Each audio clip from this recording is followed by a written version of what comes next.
What's going on, Automation Nation? This is Justin Morgan of the Automation Mastery Podcast. We are here each and every episode to automate our business, master our destiny, and master our impact. And I'm glad to be here and just share another story, another kind of root story for you, just kind of some insights and things that we think about before I'm sharing all the hardcore automation tips and things of that nature. Again, we're on a journey. So, there will be a lot to be shared here on a daily basis.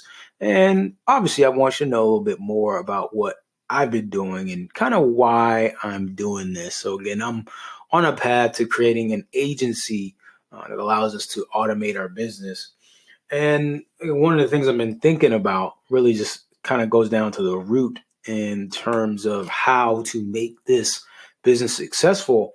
Is how do I get it out there? So again, when I started out, I was first just starting out in the motivational speaking space. And so you as a coach or as a speaker, again, you may end up being slated as a motivational speaker at some point because it's an easy label to have fit. If you do anything that is semi-inspirational. So as long as you're not going out there and bad talking, bashing, or, being some analyst or, preaching politics, you pretty much get thrown into the motivational speaking slack, that's the area you get put in. And then when I started out, one of the things, the mindset that I had was if I wanted to be successful, had to be on a big stage, right? So I had to be on a big stage.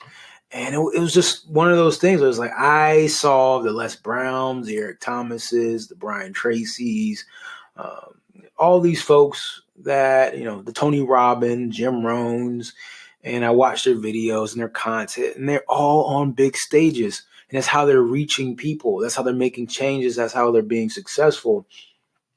Now, for me, I was like, well, that's rough, right? So that's rough. So, I mean, I've talked a little bit about my big stage opportunity, and there'll be more stories about that coming down the pipe. Right now, though, when I get at it again, I had that big opportunity to be on a semi-large stage. Wasn't super large, maybe 500 people, I think, viewing in general. And that was a big crowd for me. Right. So, I don't know the exact numbers, but that was a big crowd for me. So it wasn't the thousands, it wasn't an arena, but it was pretty big in terms of what I had at that point. But past that, I didn't have the impact I wanted to have. I didn't have the success I wanted to have.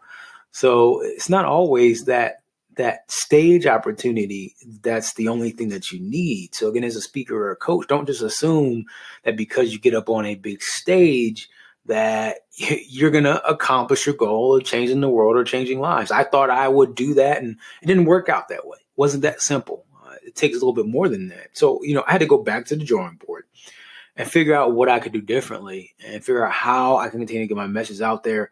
I can tell you that one part of it, I had a YouTube channel, right? But again, at this point in time, I hadn't really connected the fact that YouTube could be a platform of immense success in terms of making these things happen. I still felt like I needed to be on a stage in order to get the notoriety that I wanted, right? So this is the thing I was stuck to. And so in this virtual thing, doing it via YouTube wasn't a thing.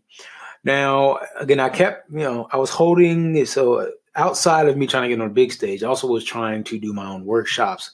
So in the midst of that, I was planning out some workshops, here in my area, typically would end up being friends of family, things like that. It wasn't anything great, but it was a chance for me to practice, a chance for me to hone my skills, get organized, test my material, get some feedback.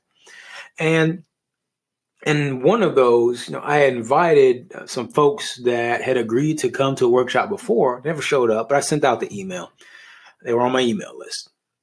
And one guy responds and he tells me, oh, hey, you should check out these one guys. I think it'd be great for you to check these guys out. There's two guys. They run this company called the Peak Performers Institute. Take a look. See what they're doing. So I take a look, see what they're doing. And come to find out, right, that they have like these virtual events that they're running. And he said, hey, you can always try to get on one, but you may want to check it out. So at this point in time, I was a little bit late, and I was watching this event they were having called it 72 Hours of Power, where it was 3 days of them doing this virtual event. And what was crazy is I felt myself sitting there and watching for hours and hours. Like I never intended to. I just turned it on and, got back to doing some work.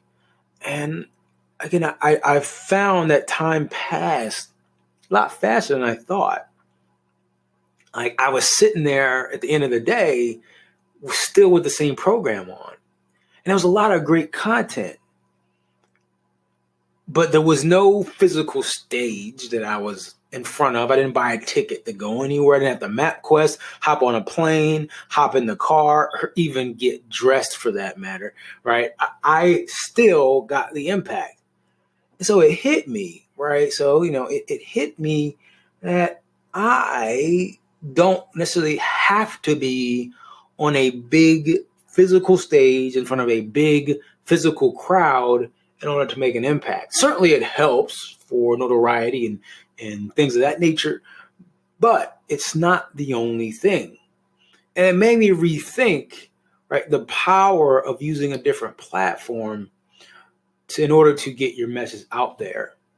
So again, it just narrowed down that power that YouTube has. It nails down that power that live streaming has, that these virtual platforms, Facebook, Instagram, Periscope had, Twitter, that these virtual platforms have, and being able to get your message out there. And this is why I think automation is so powerful, because automation is the thing that allows you to use those virtual platforms as essentially to have your stage. So speakers, coaches, you no longer have to depend on just having that physical stage presence in order to get your message out there, in order to get clients, in order to impact people, in order to save the world. You don't have to show up anywhere. You can just be really good at either streaming from your house or just set up a small event space somewhere, in your local area, and then broadcast it out to the world.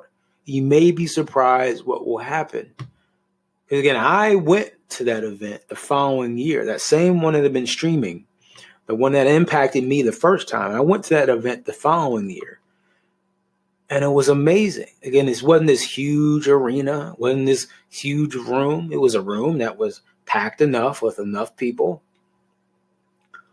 But ultimately, because they did it from this small space, but then broadcasted it out, even though they could only maybe fit, 50 to 100 people in the room, they could still reach thousands of people around the world, all with the power of technology, with the power of automation, with the power of leverage that these tools give you. And so I just want you to think about that as you get out there and you start changing the world, you start trying to get your message out. How can you use automation, technology, software, and tools to leverage you and your message so you can get it out to the world without you feeling like you have to show up at a live event?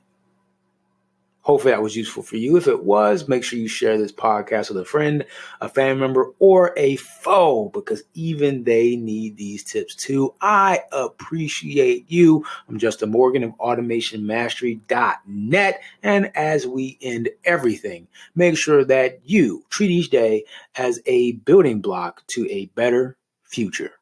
Peace.